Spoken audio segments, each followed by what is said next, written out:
So ayan mga guys, for today's video, may gagawin po tayo ng isang Bluetooth speaker. So dito po sa Malatgao, home service po ito dito sa mga kaibigan natin ng mga kuyunin.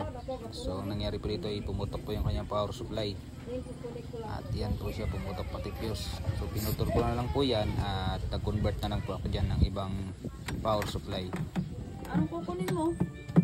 So ayan po siya, convert ko na lang po yan. Pinutol ko yung kanyang dating power supply at kinabitan ko po ng iba.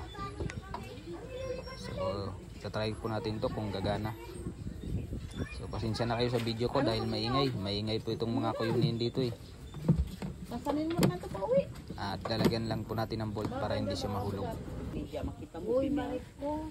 So after nyan ay isasaksak po natin para makita po kung gumagana na po siya at may power na. So ayan na po, nagkaroon na po siya ng power.